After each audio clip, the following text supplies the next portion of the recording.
Eh bien, bonsoir à tous. Aujourd'hui, on se retrouve pour l'édition 11 du POC Talk. Nous sommes le jeudi 16 avril. Heu, voilà, on est avec, je suis avec mon collègue Laurent. On va vous présenter aujourd'hui, bah, du coup, 4 sujets plus, les sorties, des derniers modèles. Voilà, aujourd'hui, on le met plus en sujet, on le met un peu en sous-sujet à la fin à chaque fois parce que sinon ça allait nous prendre, tout le temps. Et voilà, aujourd'hui, 5, du coup 4 petits sujets. Voilà, on va commencer par mes sujets. Voilà, on va parler de 2 hacks entre guillemets qui sont passés auprès des géants du jeu vidéo. Voilà, c'est quelque chose de très intéressant. Il y a un sujet qui est un peu drôle et l'autre qui est un peu «révolutionnaire» entre guillemets. Et puis mon deuxième sujet, il s'intitule «Une reconnaissance faciale universelle?» point d'interrogation. S'il y en a qui un peu regardent l'actualité en ce moment, ils vont comprendre de quoi je parle. Mais voilà, c'est un truc qui va poser problème, d'ici peu. Après, je vais laisser déjà Laurent dire bonjour et présenter ses sujets. Hello hello, alors du coup moi les premiers sujets que je vais vous proposer ça va être la légende de Mythos. J'espère que vous avez entendu parler de cette nouvelle sortie entre gros guillemets de Anthropic. Et moi je vais vous parler de est-ce que c'est réel ou est-ce que c'est du mytho, haha. Et aussi l'impact sur le monde de la cyber et pourquoi est-ce que la recherche en cyber va bientôt très vite changer. Et est-ce que ce serait pas déjà le cas d'ailleurs? Et notamment en parlant de cyber, je vais vous parler ensuite d'une attaque sur un package NPM majeur qui a été compromis il y a maintenant de ça à peu près 2 semaines, mais avec la dernière édition des Talk, je n'ai pas eu l'occasion d'en parler, donc je vous le mets pour cette fois-ci. Et puis en cinquième sujet, on va vous parler des dernières sorties de modèles, notamment des modèles open source. Et Milo, toi tu vas nous parler de modèles, je crois, de Nvidia, si c'est bien ça. Ouais, on a NVIDIA qui ont sorti aussi des modèles open source. Du coup, voilà, on va faire un grand sujet sur les modèles open source.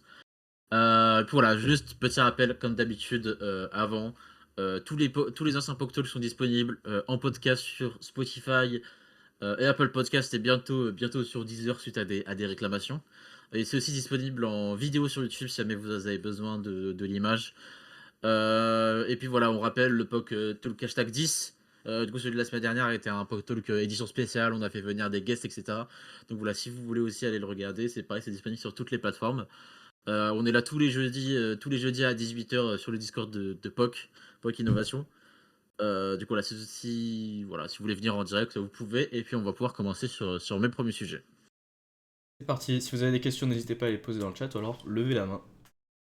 Je vais grossir. Hop. Alors, le premier sujet, c'est tout simplement des hackers qui ont attaqué Rockstar Games il y a, du coup, en cette début de semaine. Alors voilà, c'est le groupe Shiny Hunters qui avait opéré ça. C'est un groupe assez connu au niveau des hacking, pardon, des industries jeux vidéo slash des grosses entreprises. Et aujourd'hui, ils ont décidé de frapper Rockstar, peut-être pour essayer d'avoir des informations sur GTA 6, mais finalement, ils ont ciblé autre chose. Alors voilà, ça a commencé le 11 avril. En gros, ils ont exploité une faille. Je vais parler un peu plus en profondeur de comment ils ont fait plus tard. Voilà, une faille chez un prestataire. Et du coup, ils ont mis la main sur des volumes massifs de données internes, donc que ce soit des feuilles de paye, des plans de marketing, etc. Et tout simplement, après qu'ils aient eu ça, le 14 avril, ils ont posé un ultimatum. Ils ont dit bon, bah c'est soit vous nous donnez une telle somme, des gens parlent de 200 000 à plusieurs millions, voilà, c'est un peu flou la somme, soit on annonce toutes vos informations, on balance toutes vos informations, et puis tout le monde va voir au grand jour ce qui s'est passé, enfin, ce qui se passe en interne. Et du coup, la deadline était fixée au 14 avril, et Rockstar a tout simplement, enfin, savait que c'était un nombre déjà limité d'informations et qu'en plus qu'elles étaient non significatives. Du coup, ils ont dit, en fait, on paye pas, on s'en fout. Et du coup, la deadline est arrivée le 14 avril. Et du coup, les hackers ont mis à jour, enfin, ont mis à exécution leurs menaces et ont divulgué les informations. Alors, comme j'ai dit, si vous avez bien écouté, bah, les informations n'étaient pas vraiment significatives. C'est un peu ce qu'a dit Rockstar. Et c'était même un peu à leur avantage. Donc Shiny Hunter passe un peu pour des gens qui sont pas très intelligents. Parce que c'est-à-dire qu'en données confidentielles, ils auraient pu, je sais pas, avoir des images de GTA 6, des fonctionnalités, etc. Non, non, en fait, ils ont leaké du coup des fiches de paye. Et en fait, ils sont un peu mis en avant Rockstar, parce qu'en fait, ils ont dévoilé les prix enfin, combien générait GTA Online. Ils ont dévoilé qu'en fait, GTA Online, du coup, sur GTA 5, générait en moyenne 1,3 million de dollars par jour. C'est énorme, on va pas se mentir. C'est énorme, donc c'est 10 millions par semaine et 500 millions de dollars annuels. Sachant que bah, GTA 5, c'est encore une fois, on le dit souvent, un jeu qui a 13 ans, je crois, maintenant. Un truc comme ça. Donc c'est-à-dire que c'est un jeu de 13 ans, les gens payent toujours 1,3 million de dollars par jour dans GTA Online. Voilà, sorti en 2013, du coup ça a fait ouais, voilà, 13 ans. Voilà, des sorties qui s'est fait sur Xbox 360 et un jeu qui génère encore des millions et des millions d'euros. Donc que pour le GTA Online, c'est-à-dire que c'est même pas encore compté les achats de copies, etc. Ils ont aussi leaké, entre guillemets, les utilisateurs par plateforme. Donc on voit que c'est comme par hasard, enfin c'est évidemment la PS5 avec le plus d'utilisateurs, avec 4,5 millions de dollars de revenus par semaine. Ensuite la Xbox et le PC avec 264 000 dollars hebdomadaires. Peut-être parce que sur PC c'est un peu plus facile d'avoir tout ce qui est mode menu, etc. Bref. Du coup là c'est surtout les personnes qui sont sur console qui bénéficient de ça. Et donc voilà, sur la période 2014-2024, donc sur 10 ans, les ventes de Shark Cards, donc les Shark Cards, c'est des trucs sur GTA Online pour avoir de l'argent sur le jeu, auraient généré plus de 5 milliards de dollars au studio. Euh, 5 milliards de dollars. Et comme dit l'article après, en fait, c'est que 4% des joueurs actifs de GTA Online qui dépensent réellement de l'argent dans le jeu. C'est-à-dire que c'est 4% de joueurs actifs sur GTA Online qui ont rapporté plus de 5 milliards de dollars au studio. C'est énorme. C'est démentiel. Déjà que c'est un jeu qui, je pense, est acheté par la plupart des gens. D'ailleurs, vous pouvez demander dans votre entourage, je suis sûr qu'il y a 80% qui possèdent GTA 5. Donc ça fait déjà énormément de revenus. Plus il y a tout ce qui est DLC, etc. Bref. Et en plus de ça, il y a des gens qui mettent de l'argent sur GTA Online. Donc c'est-à-dire à peu près 5 milliards de dollars sur 10 ans. Je peux de faire les calculs, mais je pense qu'après on pourrait descendre en mois, en année, etc. Et ça serait tout aussi énorme. Donc 1 c'est million par quelques an. 500 millions par an, ouais. 500 millions par an. C'est bah, totalement énorme. Et du coup, c'est-à-dire que c'est que quelques milliers de joueurs qui financent bah, l'ensemble des opérations. Et les autres, ils profitent du jeu bah, gratuitement. Et c'est des milliers de personnes qui dépensent 5 milliards de dollars au studio. Et voilà, après, ils comparent avec Red Dead Online. Donc voilà, 507 000 dollars de revenus par semaine. Donc bah, c'est quand même énorme, quoi. Mais c'est 20 fois moins que GTA Online. Et du coup, voilà, pas de leak, au niveau de GTA 6. Mais du coup, ces gens-là, ils ont leak tout ça. Et du coup, bah, en fait, comment dire, Rockstar, ils étaient très contents en fait de leak ça. Et d'ailleurs, on le voit, mince, on le voit ici sur un tweet que en fait, Takes-Two, du coup, c'est un peu, je sais pas comment expliquer, mais c'est un peu les investisseurs de GTA 6.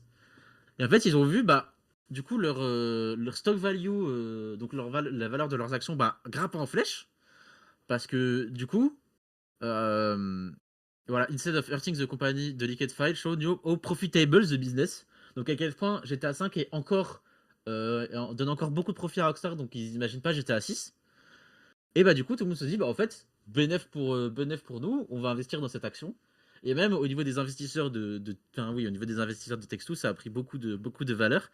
Et comme c'est écrit, c'est un des rares cas, en fait, un leak est devenu en fait plutôt avantageux pour l'entreprise. Et du coup, voilà, je trouvais ça bien drôle parce que c'est un peu vraiment ridicule du côté d'acheteurs de leak, tout ça. Et de surtout faire la pression sur ça en mode attention, on a des données hyper confidentielles. Donc voilà, pour ceux qui voulaient savoir comment ça s'est passé, du coup voilà, c'est un outil de monitoring cloud que Rockstar utilise du coup pour surveiller un peu les coûts d'infrastructure, etc. Et c'est là qu'il y a eu une attaque du coup dans un Odot avec une faille. Et du coup, bah, les pirates ils ont récupéré leur token d'authentification. Et du coup, c'est des tokens qui permettaient à deux services de communication, enfin à deux services de communiquer automatiquement sans intervention humaine.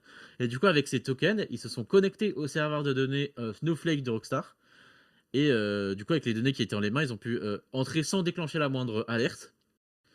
Et Et voilà, une fois dans le système, ils ont pris tout ce qui est montage d'informations, pardon, ils ont pris, beaucoup de choses type rapport financier, plan marketing, contrat avec Sony, des acteurs de doublage, des labels musicaux, bref, heu et voilà. Ils disent ni la demande de rançon, ni la date butoir dans ces communiqués officiels et du coup, ils ont leak tout ça. Ça rappelle quelque chose qui a été un peu, est-ce que je peux qualifier ça de grave? Un peu plus grave, qui était du coup, 4 ans plus tôt, en 2022, où un adolescent, britannique, de 17 ans, il avait exfiltré des dizaines de vidéos internes de développement de GTA 6. Voilà, c'était les vidéos qu'on a tous vues circuler sur les réseaux où c'était des trucs vraiment moches et vraiment early stage.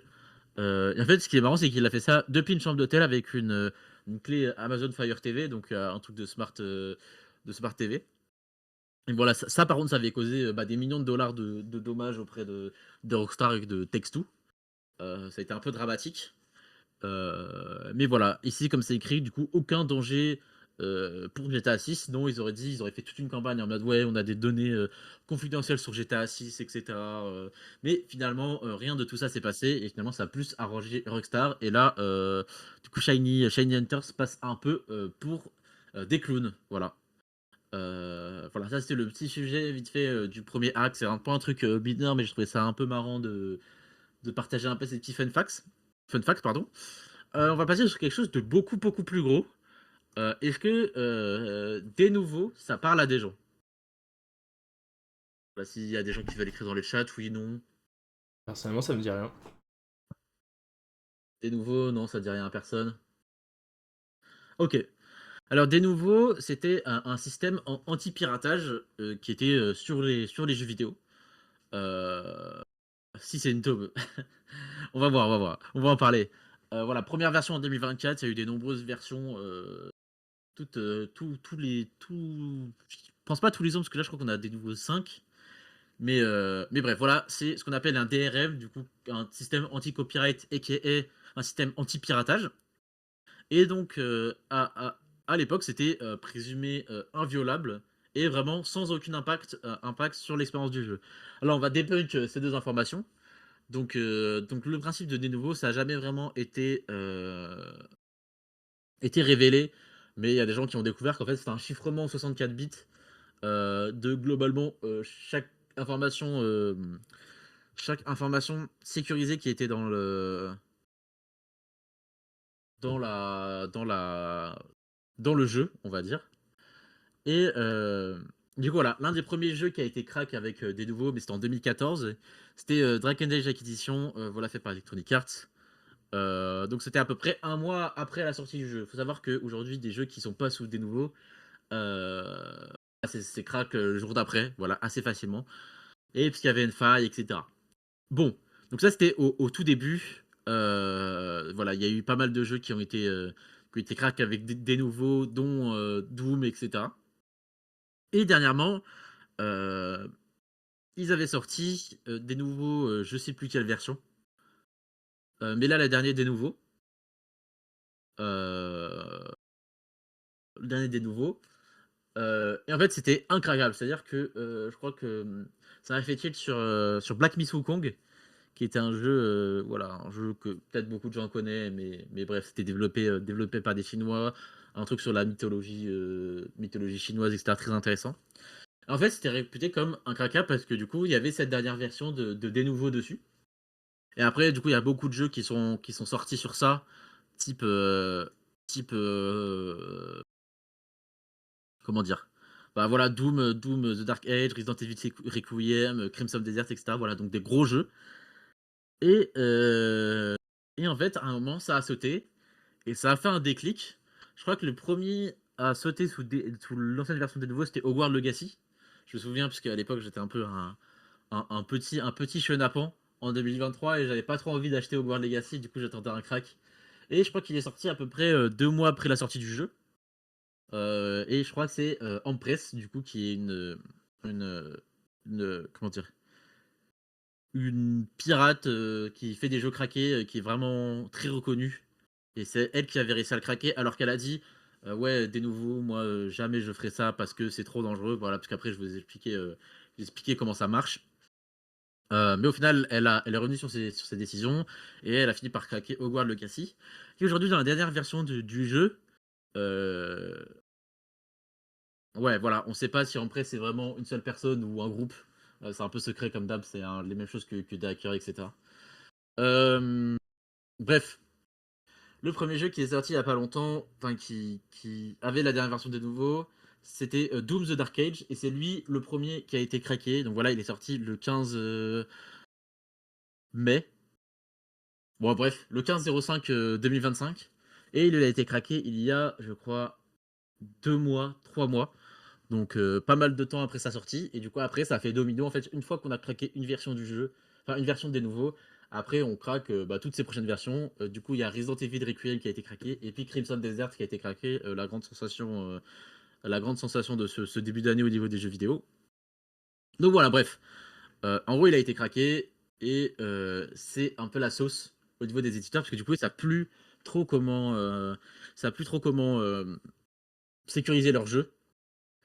Alors, maintenant, je vais vous parler un peu de comment ça marche, des nouveaux. Je crois que j'avais l'explication quelque part. Sinon, à l'oral, c'est pas très grave. Hem, voilà, bon, en gros, c'est quelque chose qui crypte les informations à un endroit vraiment bien profondément dans votre PC. Et du coup, c'est pour ça que les gens ils disaient que c'était, enfin, notamment en presse, qui disaient que c'était très risqué. En fait, du coup, tu gères au niveau Ring 1, et du coup, bah, c'est là où toutes les informations sont envoyées au processeur. En fait, c'est comme ça que ça fonctionne. Voilà, c'est comme ça que votre PC fonctionne, quoi. Ça envoie des informations au processeur, et en fait, bah, là, tu peux complètement casser ton PC, casser ton processeur. Et en gros, le principe du hack, comment ça s'est fait? C'est en gros, ils interceptent les instructions envoyées au processeur. Donc dans le jeu, il trompe des nouveaux, du coup en lui envoyant des fausses informations, mais ça sans toucher au fichier du jeu. Et du coup, en fait, ça permettait du coup, comme j'ai dit, bah, vu que ça c'est à la base de chiffrement, bah, du coup, ça envoyait des mauvaises informations, ça les chiffrait avec une clé déchiffrement. Mais de l'autre côté, ça voulait rien dire. Et du coup, ça permettait de dire, bah, en fait, voilà, ce jeu n'est pas craqué, bref. Hem, et en fait, ça servait grâce à un hyperviseur. Franchement, moi, je suis pas trop calé dans ça. Mais en gros, un hyperviseur, c'est une machine virtuelle. Donc voilà, ici, elle était du coup self-hosted sur la machine. Et du coup, c'est cet hyperviseur qui passait sous Windows et qui interceptait les instructions envoyées au processeur. Et du coup, bah, à partir de là, c'était un peu moins risqué de le faire. Mais du coup, à côté de ça, il faut désactiver bah, des dispositifs de sécurité qui sont bas niveau. Voilà, comme ça dit à des gens, enfin, ça dit quelque chose à quelqu'un, bah, le VBS et le HVCI. Donc voilà, c'est des protections qui sont vraiment au bas niveau. Et comme j'ai dit, bah voilà, ça ouvre les portes de son PC à des failles potentielles critiques. Et du coup, j'ai dit que j'avais parlé du deuxième problème. Du coup, là, ça veut dire que, bah, en fait, les gens ne savent plus quoi faire, ils savent plus comment sécuriser leur jeu avec des DRM. Euh, mais du coup, il y a un problème à ça. En fait, des gens ont découvert que, en fait, des nouveaux, vu que ça faisait des trucs assez bas niveau, et aussi sur le SSD. Bref, en fait, ça touchait pas mal aux performances du jeu. Donc des gens disaient que bah, à chaque jeu qui avait des nouveaux, ça prenait moins 30 FPS. C'était vraiment compliqué de le tourner avec. Et il y a quelqu'un qui l'a prouvé avec voilà, une comparaison dans Resident Evil Requiem. En gros, j'aimerais bien faire euh, bon disparaître, mais en gros que avec des nouveaux, sans des nouveaux, pardon, sur les versions craquées qui bypassaient des nouveaux, bah, ça faisait gagner pas mal de FPS par rapport au jeu de base. Donc voilà, ce mécanisme de protection, c'est parce qu'il dure en permanence et du coup, il a un impact évidemment sur les performances du jeu parce que ça sollicite bah, le processeur pour des opérations qui ont un peu rien à voir avec le jeu lui-même. Et du coup, ça pourrait entraîner une baisse de nombre d'images, mais la société qui a fait des nouveaux a toujours dit non, non, c'est pas vrai, ça ne fait jamais ça, ça ne donne pas des temps de chargement plus longs, etc. Mais en fait, des gens ont découvert que oui. Et donc, la raison de ce fonctionnement un peu plus lent, c'est notamment parce que voilà, ça réduisait la durée de vie des disques SSD, parce qu'il y avait des écritures excessives de données sur le disque. Et voilà. Et en plus, sans empêcher le partage sur d'autres plateformes. Parce que du coup, c'était que pour Windows. Du coup, ça évitait voilà, sur Linux et macOS. Donc voilà. Donc en gros, la dernière version de Denuvo qui était censée être incraquable et qui a été aussi dit incraquable par de nombreux pirates entre guillemets, a été craquée. Et du coup, ça amène vraiment un vrai problème du côté légal de la chose. Comment les gens vont faire. Enfin, est-ce qu'un jour il y aura une limite à ce craquage euh, Est-ce qu'un jour il y aura des limites à ce craquage? Est-ce qu'un jour vraiment fera des jeux vraiment incraquables? Et aussi, qu'est-ce que ça va être pour les prochains jeux qui vont sortir, quoi. Parce que le but dans un jeu qui met des années de développement, c'est pas qu'il soit craqué en une journée. Il faut que voilà, ça rapporte quand même un peu d'argent. Voilà, il y a un très bon article sur ça. Donc, en gros, comment ça marche les cracks? Voilà, c'est en plus de ça une attaque en 5 couches, du coup, de l'UEFI au processus du jeu. Et en gros, bref, c'est un peu technique, mais en gros, il y a un hyperviseur qui prend le contrôle en RIM-1 sous le système d'exploitation et du coup de là il intercepte les données CPU, les falsifie, triche sur les timings CPU pour que des nouveaux croient que tout est normal. Et du coup voilà. Je sais pas si Laurent t'as des trucs à dire sur les hyperviseurs, si j'ai mal parlé de tout ça, etc. Si t'as des trucs des précisions à dire un peu plus côté hardware.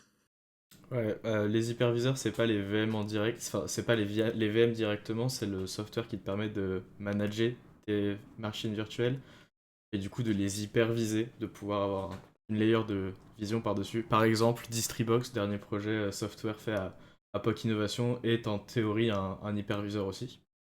Maintenant, moi, j'avais une question un peu pour revenir sur le premier sujet avec les leaks de Rockstar. Ouais. Il n'y avait pas des leaks qui ont été très similaires il y a maintenant, je crois, 2 ans avec Riot Games et League of Legends quand ils avaient fait leak le code de leurs clients et ils avaient perdu des données utilisateurs. Il me semblait qu'il y avait aussi une histoire de rançon et que les acteurs ils voulaient un certain nombre de Riot Games et qu'au final ils avaient refusé de payer. Ce qui est d'ailleurs une décision très.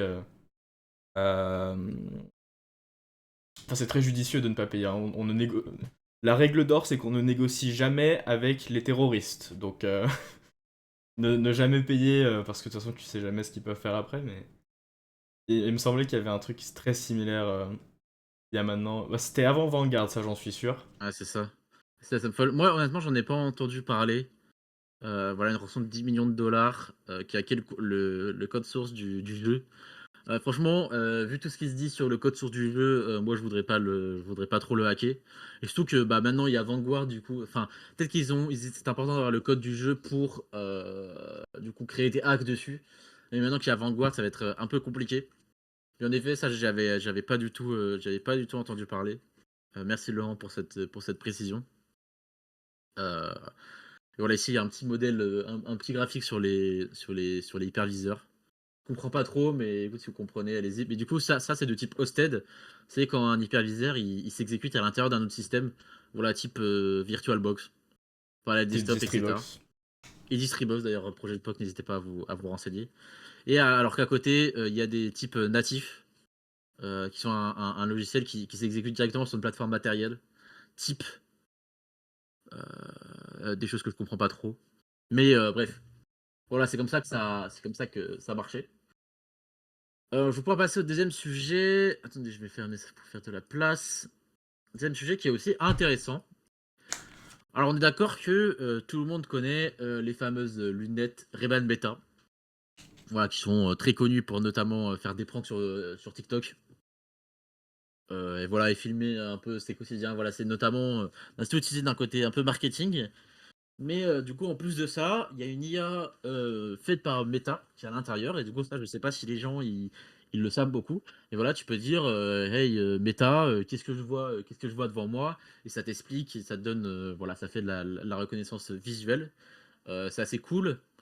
Mais en plus de cette reconnaissance virtuelle, en fait, on a découvert après des papiers qui ont été leaks par le New York Times que Meta préparait en fait un système de reconnaissance faciale. Euh, c'est bizarre. C'est bizarre, c'est intitulé le projet NameTag. En fait, c'est-à-dire que, bon, Ils ont dit, bah, Mark Zuckerberg qui a fait la classique, ils ont dit: «Non mais les gars, calmez-vous, il y aurait une version, ce serait que les gens avec qui vous êtes connectés sur Facebook et l'autre qu'avec les gens que vous avez croisés, sur Facebook, Insta et cetera». Les mecs qui clippent avec les Ray-Ban Meta, voilà. Mais ça sert à quoi d'avoir une reconnaissance faciale pour les gens qu'on connaît déjà? C'est pas ça le but. Du coup, moi je pense qu'il y avait quelque chose d'autre dessous. En gros, ça marchait en mode, voilà, bah, tu vois quelqu'un, ça parcourt un peu, tous les trucs et ça te retrouve son identité. Alors, bah, déjà ça pose beaucoup de problèmes d'un point de vue, sécurité. Je sais pas, je pense notamment, je sais pas, à des femmes, qui tomberaient sur des mecs un peu bizarres. Voilà, de l'osint en temps réel, c'est un peu ça. Sur des mecs un peu bizarres qui juste, scanneraient leur tête et qui auraient leur compte, Instagram, Facebook, je sais pas quoi. Même, je sais pas, pour des gens qui veulent pas divulguer leur information, je sais pas, leur nom, prénom, bah, tu scannes sa tête, ça divulgue son nom, prénom. Voilà, c'est un peu bizarre. Alors ils disent: «Non, mais les gars, ça se limitera aux amis et profils publics». Bah, bizarre quoi, bizarre. Hem Avec qui l'utilisateur, voilà, le premier identifiant seulement le premier pardon, identifiera seulement les personnes avec qui l'utilisateur est ami, tandis que le second identifiera toutes les personnes qui détiennent un compte public. C'est-à-dire que moi, par exemple, genre je suis, voilà, j'ai un compte public, sur Insta. Il y a des mecs qui peuvent passer avec des Ray-Ban Meta, trouver mon compte et je sais pas, me dire des dingueries, tu vois? Donc après, je sais pas si ça se limiterait vraiment juste à genre retrouver le compte de quelqu'un. Parce que là, c'est quand même bizarre, mais par exemple, je sais pas, pour les meufs ou quoi, bah, vous avez enfin, voilà, le compte sera en privé, et cetera. Mais si jamais, genre, ça peut donner, nom, prénom, des trucs comme ça sur des vieux comptes Facebook, bah, c'est un peu bizarre. Mais surtout, il y a une coalition de 70 organisations qui ont exigé, l'abandon du projet. Voilà, notamment des gens comme Human Rights, et cetera. Parce qu'en fait, ça peut mener heu, à des dérives sur, voilà, par exemple, au niveau des victimes de violences, des personnes LGBT ou des migrants. Donc par exemple, heu, voilà, ils disent notamment, je cite: «Les gens devraient pouvoir vaquer à leurs occupations quotidiennes sans craindre que des harceleurs, des escrocs, des agresseurs, des agents fédéraux et des militants de tous bords politiques vérifient silencieusement et invisiblement leur identité et associent potentiellement leur nom à une multitude de données facilement accessibles concernant leur aptitude, leurs loisirs, leurs relations, leur santé, leur comportement». Fin de la citation. Heu, donc voilà, en effet, comme dit Grégoire, Ray-Ban fit Ice, c'est un peu ça. En gros, le mec, peut venir voir et dire, «Bah, en fait, toi, enfin, tu pas américain dans le cadre de l'Ice». Heu, voilà, c'est bizarre et ça peut mener vraiment à atteinte à la personne et ils disent: «Non, non, mais les gars, il ne va pas y avoir de surveillance généralisée». J'ai l'impression que c'est un peu, la classique, méta, méta, en collab avec Capgemini. C'est un peu la classique méta entre quand on avait parlé de l'IA qui faisait ressusciter les morts, il disait: «Non mais les gars, on va déposer ça, OK, c'est dans les petits papiers, mais vous inquiétez pas». Voilà, ça me fait bien rire. Voilà, enfin la coalition dénonce vivement le fait que Meta aurait pour stratégie de profiter du chaos politique ambiant outre-Atlantique pour lancer la fonction en douce. Donc voilà, pas le tir, Ice, et cetera. Je sais pas de quoi il parle, mais voilà, bref. Et du coup là, c'est un autre article. Faut savoir que, ouais, Meta, ça possède Facebook, Instagram et WhatsApp. C'est-à-dire s'ils combinent les 2, tu pourrais avoir le nom avec Facebook, les photos avec Insta, le numéro de téléphone avec WhatsApp.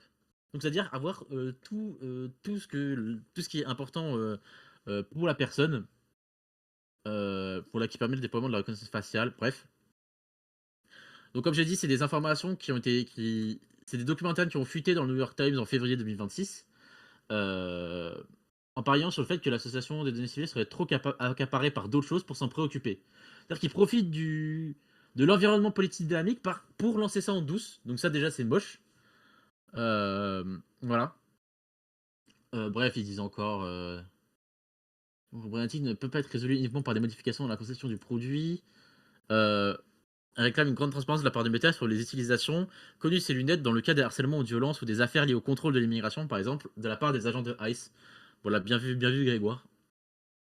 Donc voilà, je sais pas ce que vous en pensez, mais moi, encore une fois, j'ai l'impression que j'ai l'impression de le dire à chaque Pok Talk, mais j'ai l'impression qu'on vit dans Black Mirror et qu'il n'y aura jamais de limite.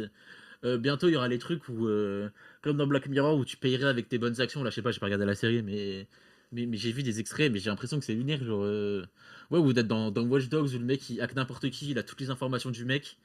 Moi, franchement, ça me fait un peu peur parce que, comme j'ai dit, j'ai un compte Insta public, je sais pas ce qui va m'arriver. Sachant que j'ai l'impression qu'ils parlent quand même d'un lancement, bientôt là, bientôt.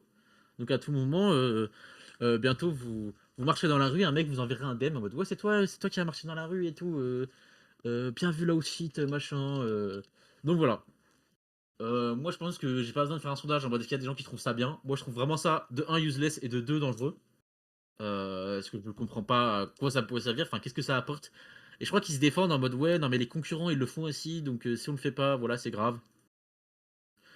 On rappelle que, l'entreprise a déjà été condamnée à une amende de 5 milliards pour un logiciel de reconnaissance faciale. Heu, il y a eu tous les trucs, pendant les élections, bref. La Meta est pas au bout de ses, problèmes, juridiques et de ses dingueries, faites sur les personnes. Heu, voilà. S'ils ont déjà un logiciel de reconnaissance faciale, ça veut dire que ça va réduire les coûts de développement, ils peuvent déjà le reprendre.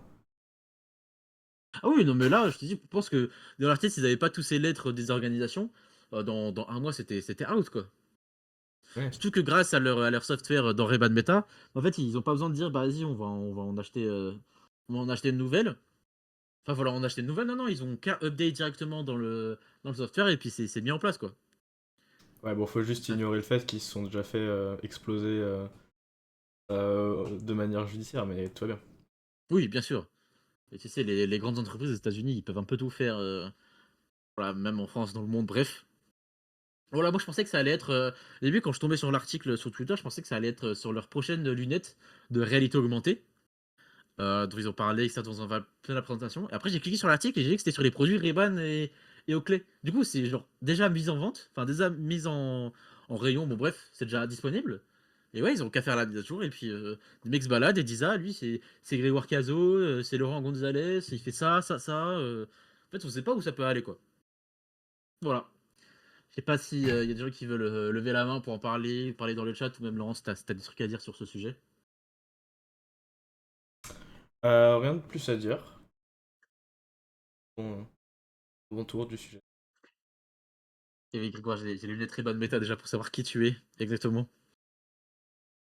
Heu, voilà, si personne d'autre a des choses à dire, je vais laisser la main à Laurent, peut-être qu'on me retrouvera si on a du temps pour la présentation des modèles.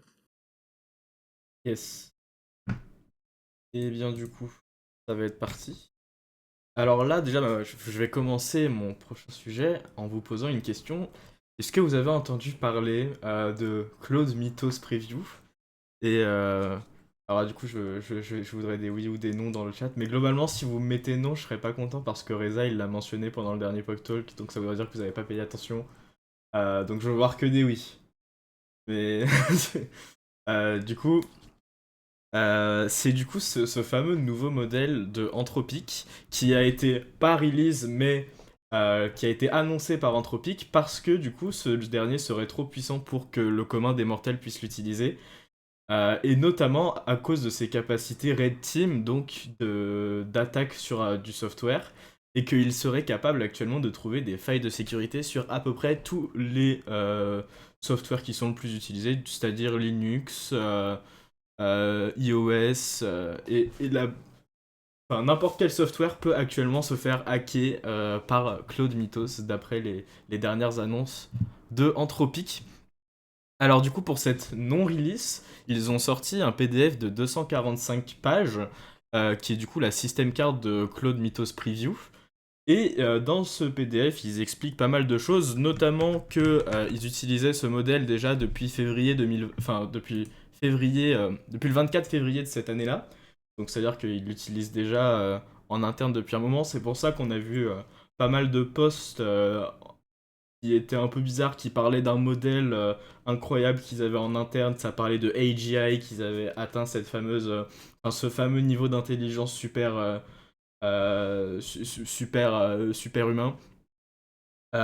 Du coup, il parle aussi du fait que ce modèle, il est capable de trouver énormément de zero day, c'est-à-dire des exploits. Ah, sur Discord par tout hasard. On est de retour, tout va bien, tout le monde me voit.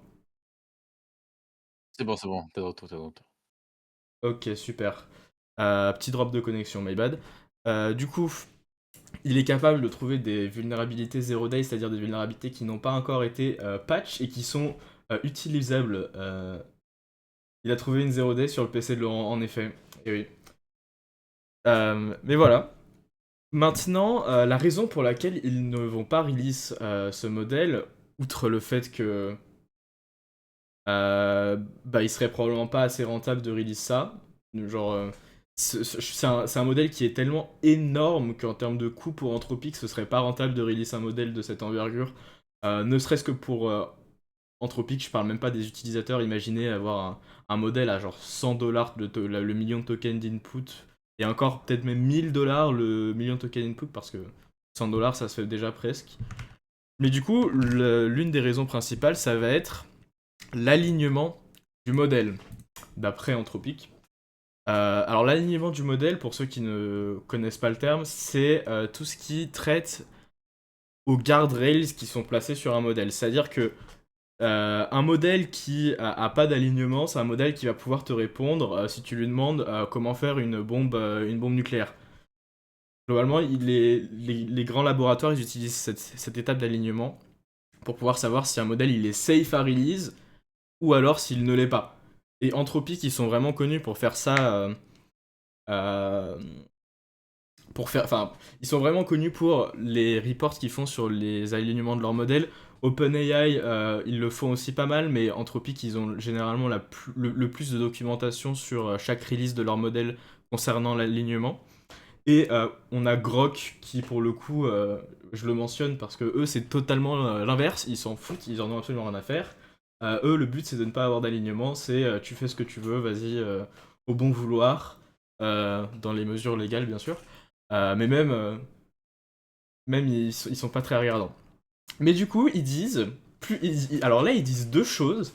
Et pour le coup, c'est vraiment contradictoire. Et on va essayer un peu de déchiffrer ça. Ils disent que Claude Mythos, c'est le modèle le plus aligné qu'ils aient pu release. Et c'est même pas close. Enfin, qu'ils ont pu release, qu'ils ont pu tester en tout cas.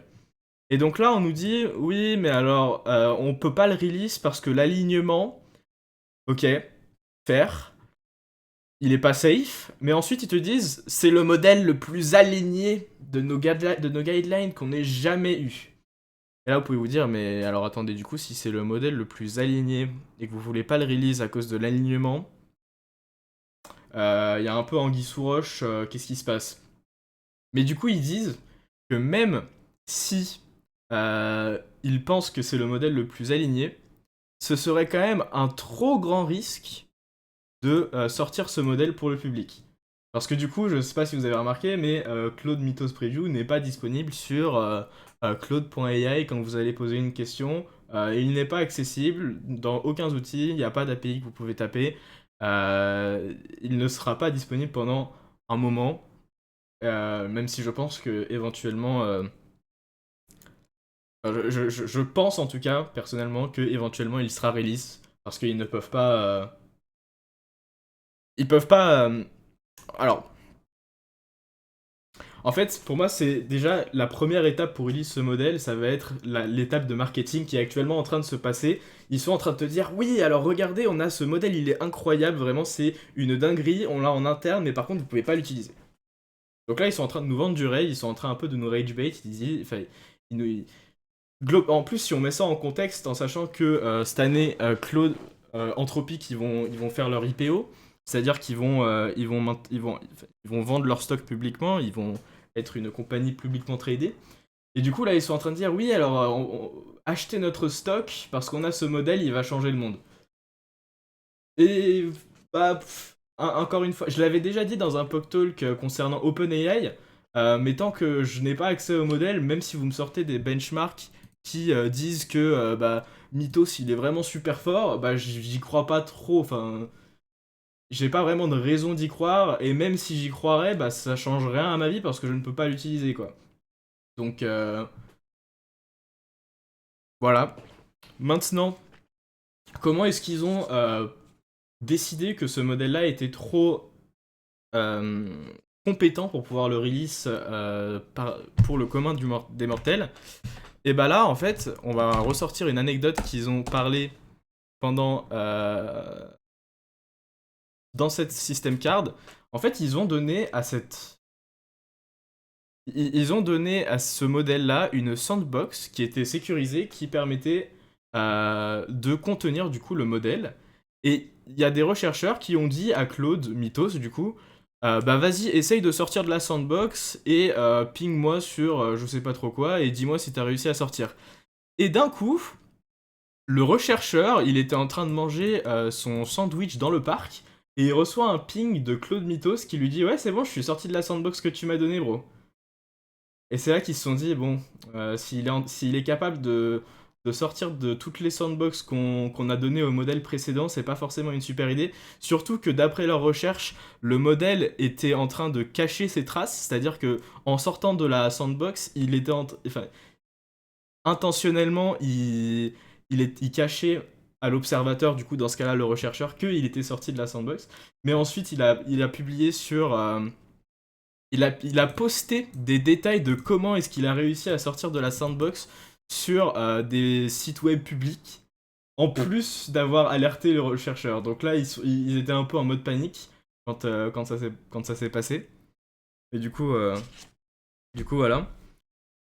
Maintenant, ils ont fait pas mal d'analyses avec Claude Mythos Preview et ils ont pu trouver des failles de sécurité sur plusieurs systèmes. Notamment, ils ont pu trouver une CVE qui était sur OpenBSD, donc un système un OS, qui est d'ailleurs très connu pour sa sécurité. Hein. OpenBSD, il est utilisé presque pour ça en entreprise. C'est parce il est vraiment très restreint en termes de sécurité.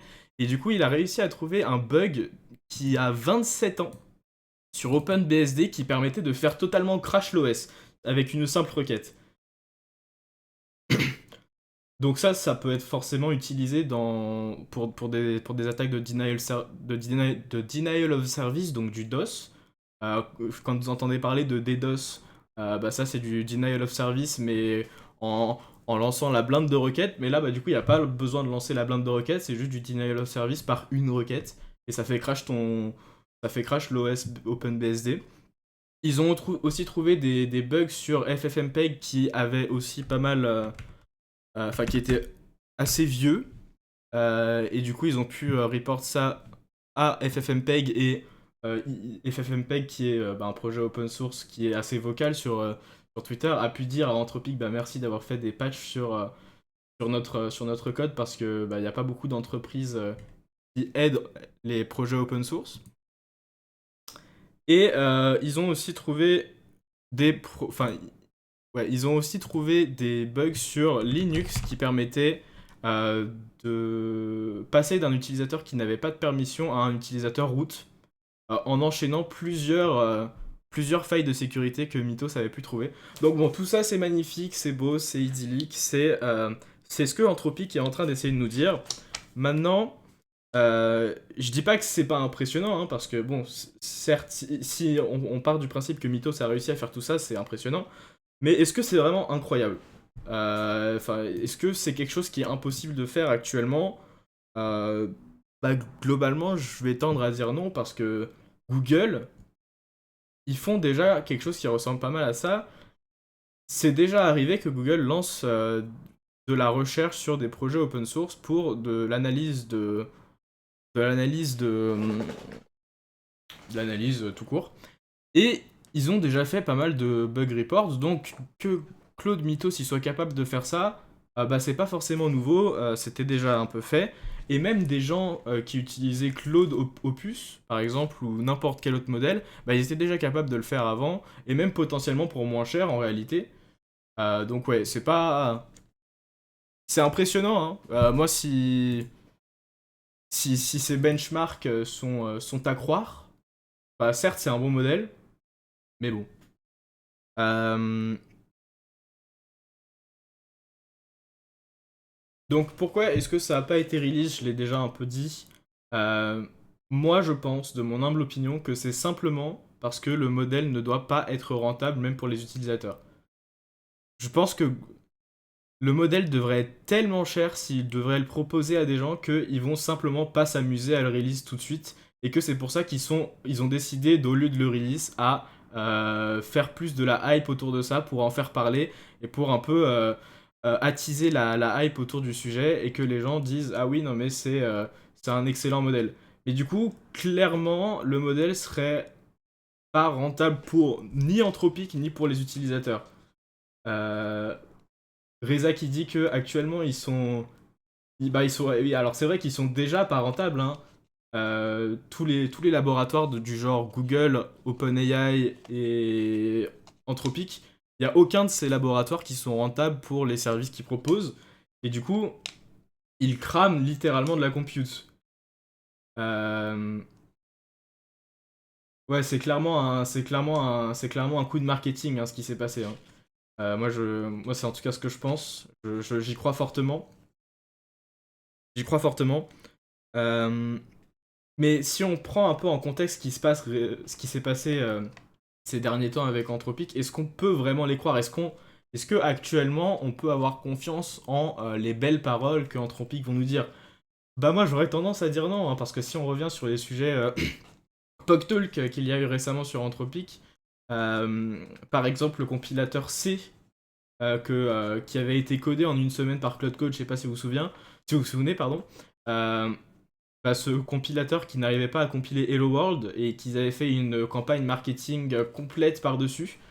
Euh, Bah, si on peut appliquer le même niveau de réflexion sur ça, bah, on peut se dire oui, bah, c'est bien beau, mais tant que je peux pas l'utiliser, bah, moi je peux pas vous croire en fait. Voilà. Ils ont aussi dit qu'ils ont pu trouver 1000 bugs, 1000, mais que malheureusement, ils ont pu en parler que de 1 pour que de enfin ils peuvent en parler que de moins 1% de ces 1000 bugs parce que ils ont pas pu parler directement avec les maintainers des repositories et du coup bah ah non, c'est pas possible, ils peuvent pas release un bug pour lesquels ils n'ont pas parlé. Du coup, ils nous en ont parlé que de 3. Enfin, vraiment c'est terrible, hein. Mais vous inquiétez pas, Trust, il y en a plus de 1000 que Mythos il a trouvé. Bon, direct après, il y a eu des entreprises telles que HAL, donc de recherche en cybersécurité, qui ont fait des analyses sur les bugs qui ont été report par supposément Claude Mythos. Et ils ont trouvé que bah, des modèles tels que Kimika 2, donc un modèle totalement open source, étaient capables de abuser de ces fameux bugs et de faire plus ou moins ce que Mythos avait fait pour exploiter tout ça. Bon, après, d'un point de vue critique, c'est un peu facile de dire ça, hein, genre, c'est un peu même situation que Cloud Code quand ils avaient fait un compilateur C. Bah, un compilateur C, ça existe déjà. Même situation ici. Tu demandes à un modèle de trouver un bug, mais en fait, tu sais déjà quel bug il doit trouver, donc tu lui dis, bah, va trouver ce bug-là. Et du coup, bah, en lui disant, forcément, il va savoir où regarder, il va savoir quoi regarder, il va savoir quoi exploiter. Donc, est-ce que c'est une comparaison vraiment one-to-one? Je n'y crois pas. C'est un peu du bad faith reporting, mais on peut voir que les modèles sont déjà capables d'exploiter ces failles de sécurité si on leur demande. Du coup, voilà, voilà. Des choses que je voulais encore dire, je regarde un petit peu mes notes que j'ai préparées pour euh, cette système card à 240 pages. Euh, Bah, je vais le redire un petit peu, mais Claude, cette année, ils vont passer en IPO. Donc, ils vont vendre leur stock en public. Et du coup, bah, si pour la... quand ils vont faire leur annonce, s'ils disent on a ce modèle-là, il est incroyable, acheter notre stock, enfin, ça va. Globalement, plus de gens vont vouloir l'acheter. Genre, si tu le vends aux gens que tu as une intelligence super humaine, bah, forcément, ils vont la vouloir. Mio, qu'est-ce que t'en penses? Est-ce que c'est un coup marketing ou est-ce que c'est la fin du développement comme on le connaît? Et la fin Bon, les de la gars, cyber? je vais pas parler de ça parce qu'en effet, j'attends de voir la sortie. Juste parler d'un truc en insight qui s'est passé avec moi et Laurent. Assez marrant. C'est-à-dire qu'on a posté le sujet du Pok Talk hier soir. Et les gars, je vous jure, il y a une mafia dans Claude Mythos.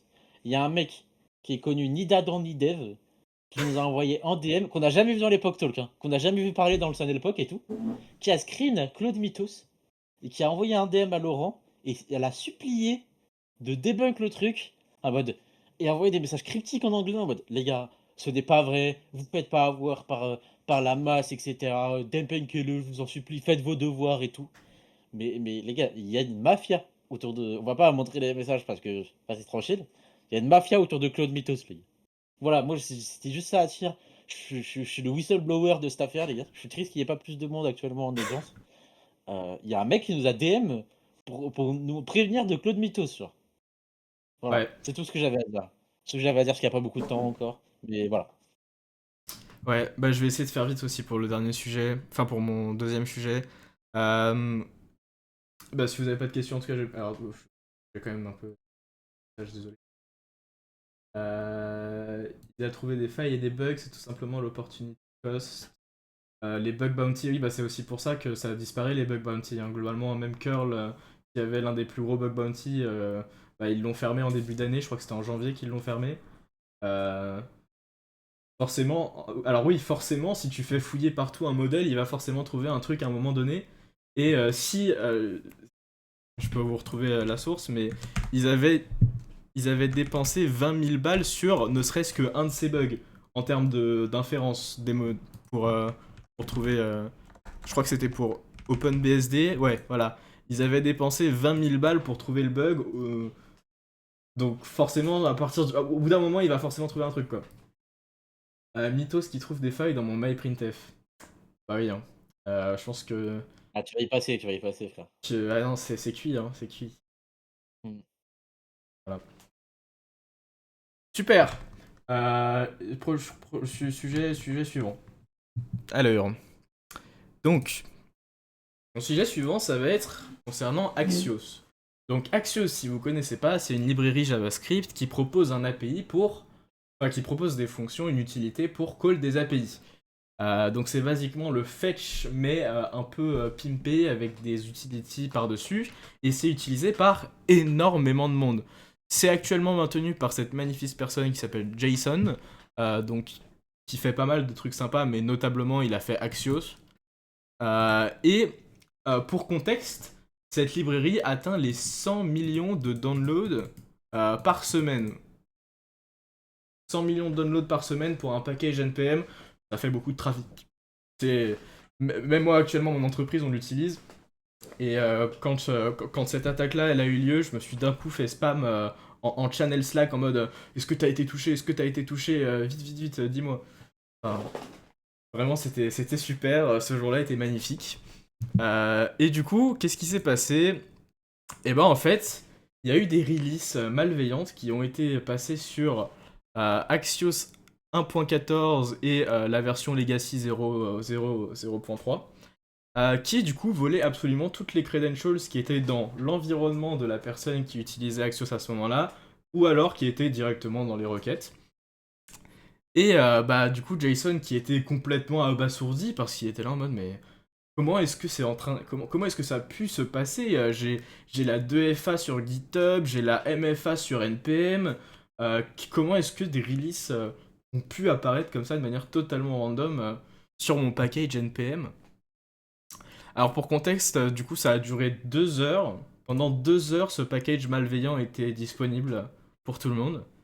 Et bah du coup il y a eu une analyse de Step Security qui dit que bah, en fait il y a euh, Jason, juste ici, a probablement été victime d'une attaque type Shai-Hulud, dont on a parlé, ou même Glassworm pendant... il y a 2 POC Talk. En fait, il s'est probablement fait voler un token NPM à un moment donné. Et pas de chance, en fait, c'était un token NPM Legacy, donc qu'ils appellent classique. Et ces tokens NPM, bah, ils n'ont pas de temps d'expiration. Et sur n'importe quel package NPM que tu possèdes, et bah tu peux faire des releases n'importe comment. Donc ça c'est un système qui est totalement legacy, ce n'est plus utilisé. Et d'ailleurs suite à ça, NPM ont fermé l'utilisation de ces anciens tokens, ils sont même plus utilisables. Mais pendant un moment, ils l'étaient encore. Donc ici vous pouvez voir la différence entre une release qui était légitime et une release qui était malicieuse. Donc en fait ici il manque un truc très notable, c'était cette partie Trusted Publisher. Donc ici on peut voir qu'il y a totalement une différence. Pour cette version malicieuse, il n'y avait pas de metadata pour le Trusted Publisher. Globalement ce qui s'est passé c'est que ça a été utilisé par ce token qui a tous les pouvoirs. Donc ça peut naturellement pas être trusted. Donc qu'est-ce qui s'est passé dans cette release?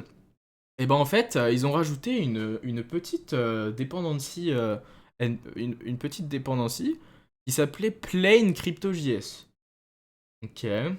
Alors pour ceux qui ne connaissent pas, CryptoJS, c'est une librairie qui est très utilisée pour tout ce qui est chiffrage et tout ça. Euh, donc quand vous voyez CryptoJS, c'est totalement normal, mais là, vous voyez Plain CryptoJS, bon, c'est un peu chelou.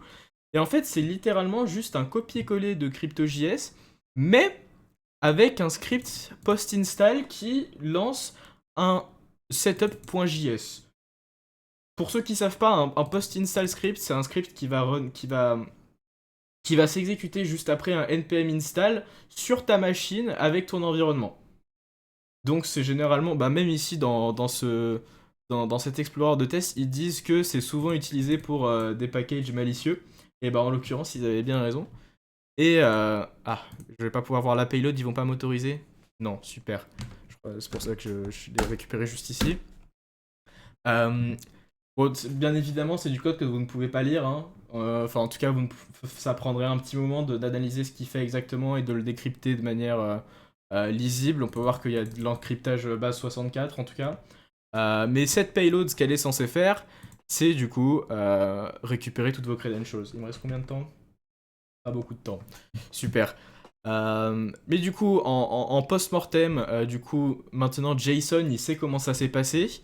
Et il vous conseille de regarder si vous avez toujours cette repository, enfin ce package plain CryptoJS dans vos projets.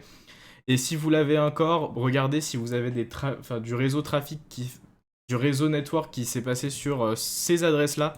Que ça a l'air d'être l'adresse du serveur C2 pour récupérer vos credentials. Et si, euh, si un de ces deux-là retourne positif, bah, vous allez probablement devoir changer vos credentials.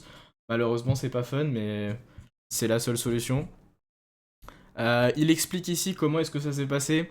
Globalement, c'était une fausse entreprise qui lui avait envoyé un message pour faire une collaboration de partenaires et il l'avait invité sur une vraie workspace Slack pour lui envoyer des messages. Et pendant plusieurs semaines, il l'avait fait tourner en rond en disant non mais vous t'inquiète pas, on va faire un call, on va s'appeler, on va être partenaire avec Axios, ça va être génial. Et le Slack pendant ce temps était actif, donc c'était probablement des IA. Et il disait ouais non mais je voyais de l'activité, ça parlait de post LinkedIn, ça me paraissait intéressant. Et du coup il s'est fait avoir et à un moment il a pour du coup ce fameux call, il a cliqué sur un lien sur un meeting Zoom.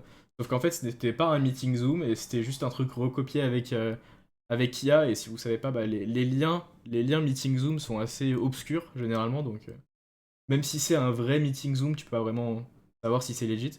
Donc, il s'est fait avoir et c'était terrible. Voilà. Milo?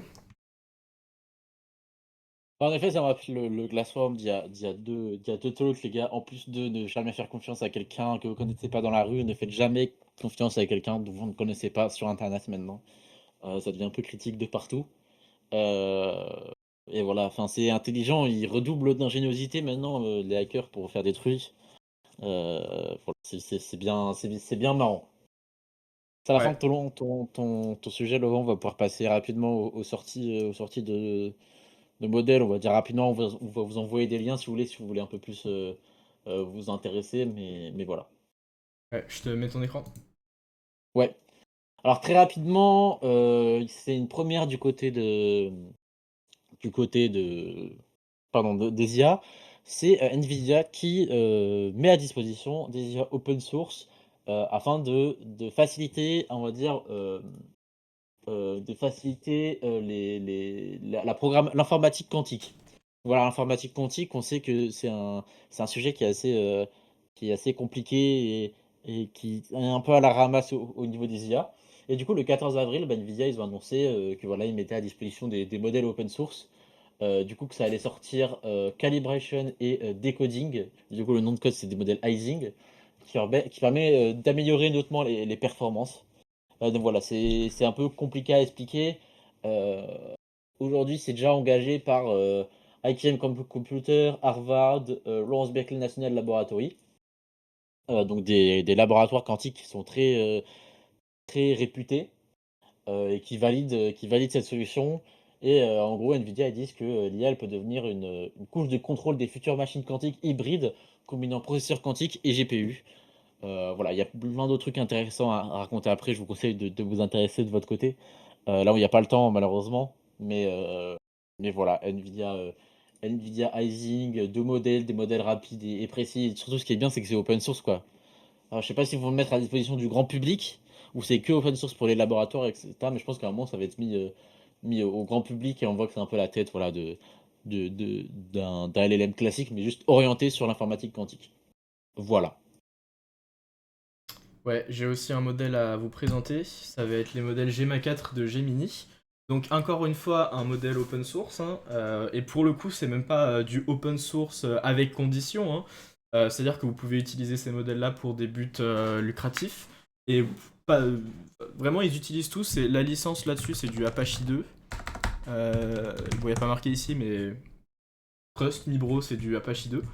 Mais alors, en termes d'intelligence, ça se compare un peu à du 4.5 Haiku, donc quand même un niveau d'intelligence assez intéressant. C'est pas négligeable, c'est pas non plus le plus haut dans l'indice d'intelligence, mais c'est pas non plus le plus bas. Mais là où ça va devenir très intéressant, ça va être qui va pouvoir lancer ce modèle. Et bah en fait, c'est un modèle qui est vraiment très petit, ils ont fait pas mal d'optimisation.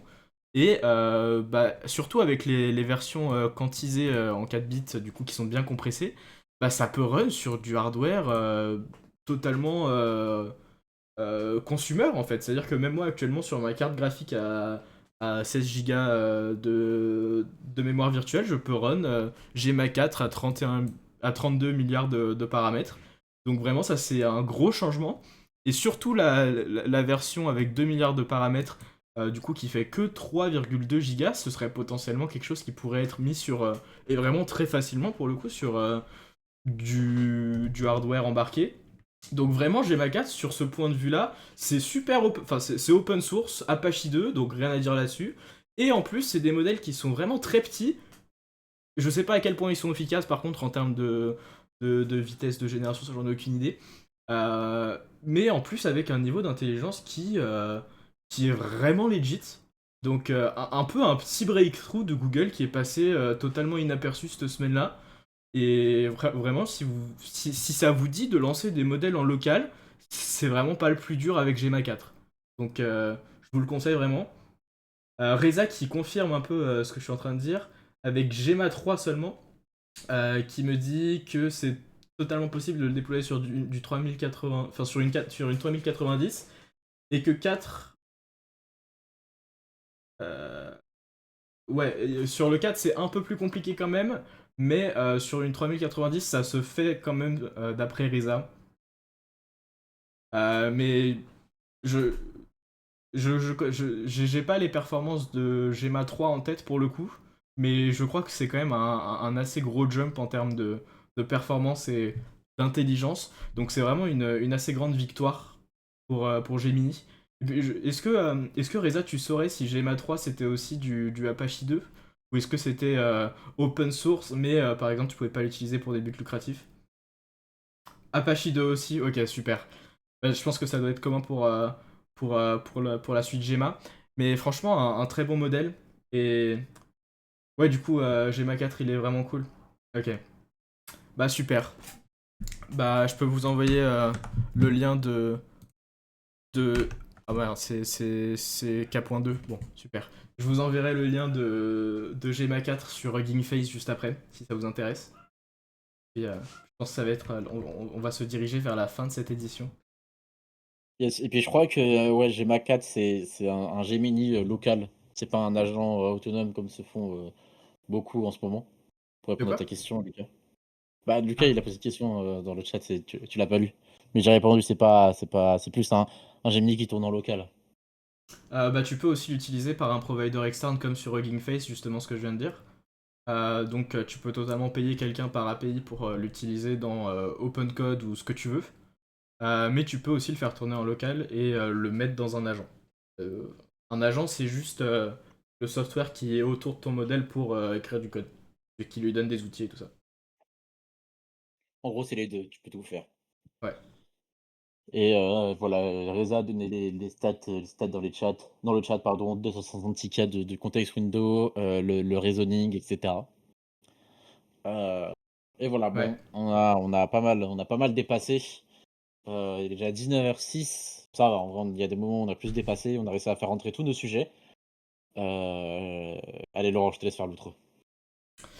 Et bah, je vous remercie énormément à tous d'être venus. Surtout, n'oubliez pas de regarder l'édition numéro 10 si vous l'avez raté. C'était vraiment la meilleure édition d'Epoch Talk jusqu'ici. Et bah, j'espère qu'on pourra se revoir la semaine prochaine, jeudi à 18h sur Discord, pour la prochaine édition d'Epoch Talk. J'ai hâte de tous vous y revoir. Et n'hésitez pas de parler autour de vous d'Epoch Talk si ça vous a plu, pour que d'autres personnes puissent en profiter également. Et les rediffs sont disponibles sur Spotify, Apple Podcast, bientôt Deezer, et sur YouTube pour avoir la vidéo. Et Milo dit au revoir à tout le monde, et puis on va pouvoir se laisser ici. Merci à tous d'être venus. Voilà, comme a dit Laurent, je vais pas me répéter. Parlez-en à tout le monde. On vous souhaite une bonne soirée ou une bonne journée. Ça dépend de quand vous écoutez ce POC Talk. Et puis à la semaine prochaine. À la semaine prochaine!